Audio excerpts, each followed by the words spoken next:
শিকার হয়। সিনিয়রদের নতুনদের কান ধরে উঠা বসা করানো, রড দিয়ে পিটানো, পানিতে চুবানো, উঁচু ভবন থেকে লাফ দেওয়ানো, সিগারেটের আগুনের ছ্যাঁকা দেওয়া, গাছে উঠানো, ভবনের কার্নিশ দিয়ে হাঁটানো, এমনকি দিগম্বর করে গালিগালাজ করা, কুৎসা রচানো, নজরদারি করা, নিয়মিত খবরদারি করার মতো নানা ধরনের শারীরিক ও মানসিক নির্যাতনের শিকার হয়। সবচেয়ে উদ্বেগের বিষয় হলো ছাত্রছাত্রীকে বিভিন্ন রাজনৈতিক দলের আখ্যা দিয়ে লেভেলাইজড করে নির্মমভাবে নির্যাতন করা হয়েছে। এর অসংখ্য উদাহরণ হয়েছে, যার মধ্যে একটি উদাহরণ আবরার ফাহাদ। ছাত্র র্যাগিংকে অস্ত্র হিসেবে ব্যবহার করে নতুন ছাত্রদের উপর নিয়ন্ত্রণ নেওয়ার জন্য আবাসিক হল ও হোস্টেলগুলোতে গণরুম ও গেস্ট রুমের মতো সংস্কৃতি তৈরি করে কতিপয় তথাকথিত ছাত্রীদের আচরণ শেখানোর নামে র্যাগিং করে শারীরিক ও মানসিক নির্যাতন করা হয়। বিগত 2019 সালের 7 অক্টোবর বাংলাদেশ প্রকৌশল বিশ্ববিদ্যালয় বুয়েটের ছাত্র আবরার ফাহাদকে হত্যার পিছনে একাধিক কারণ ছিল বলে জানিয়েছেন মামলার তদন্তকারী কর্মকর্তারা। তারা জানান, আবরার হত্যাকাণ্ডে একটি অন্যতম কারণ ছিল যে আবরার সমীহ করে সালাম না দেওয়ার ঘটনা।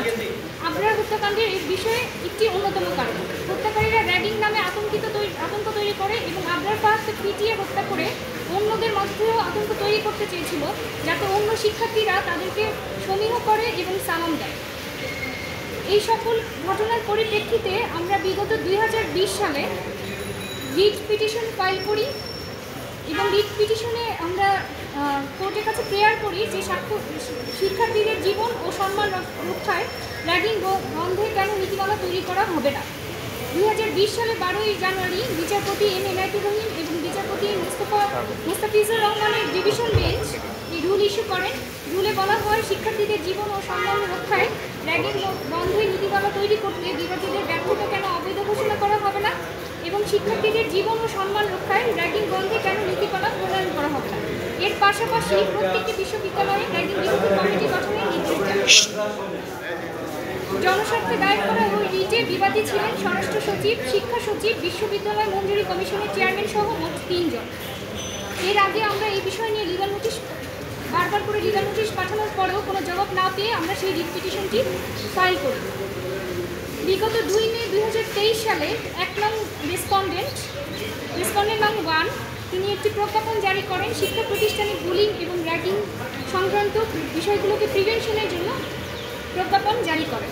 এই প্রজ্ঞাপন অনুযায়ী র্যাগিংকে শাস্তিযোগ্য অপরাধ করা হয়। এখানে শারীরিক বুলিং ও র্যাগিং, সামাজিক বুলিং ও র্যাগিং, সাইবার বুলিং ও র্যাগিং, সেক্সুয়াল বুলিং ও র্যাগিং এবং মৌখিক বুলিং ও র্যাগিং সংক্রান্ত বিষয়গুলোকে ডিফাইন করে প্রত্যেকটা বিশ্ববিদ্যালয়ে কমিটি গঠনের কথা বলা হয়, সরকারি এবং বেসরকারি প্রতিটা বিশ্ববিদ্যালয়ে।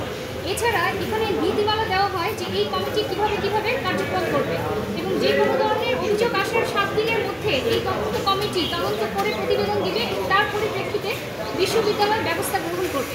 এছাড়াও যদি কোনো ধরনের ফৌজদারি অপরাধের বিষয় আসে, অর্থাৎ কেউ যদি শারীরিক নির্যাতন করে, বিশ্ববিদ্যালয় কর্তৃপক্ষ শুধুমাত্র তাদের যে ব্যবস্থা সেটা গ্রহণ করবে না, সেক্ষেত্রে ক্রিমিনাল প্রসিডিং ইনিশিয়েট হবে, অর্থাৎ ফৌজদারি আইন মোতাবেক ব্যবস্থা গ্রহণ করে তাদের বিরুদ্ধে ক্রিমিনাল প্রসিডিং ইনিশিয়েট হয়ে মামলা গ্রহণ করা হবে।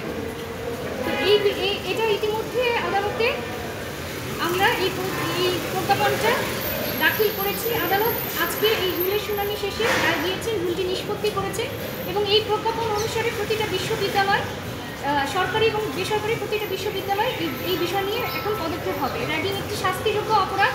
কোনো পলিটিক্স বা কোনো কিছু দ্বারা লেভেলাইজড করে কোনো শিক্ষার্থীকে কোনো ধরনের টর্চার করা যাবে না এবং প্রত্যেকটা বিশ্ববিদ্যালয়কে এই বিষয়ে কঠোর হতে হবে এবং আইন অনুযায়ী তাদেরকে কাজ করতে হবে।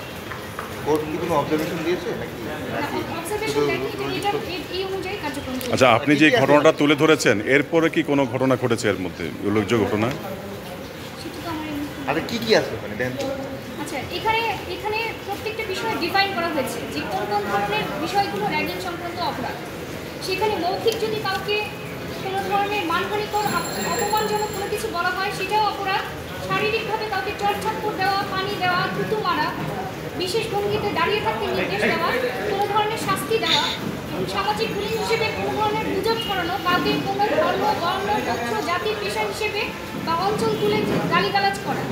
সাইবার বুলিং বলতে বোঝাচ্ছে বিভিন্ন ধরনের সাইবারে বিভিন্ন ধরনের পোস্ট দেওয়া কারো সম্পর্কে, কোনো ধরনের সেক্সুয়াল হ্যারাসমেন্ট করা, যেমন কোনো ধরনের জামা কাপড় খুলে ফেলতে বাধ্য করা বা আপত্তিজনক কোনো বিষয় করা, এগুলোকে সেক্সুয়াল বুলিং র্যাগিংয়ের আওতায় আনা হয়েছে।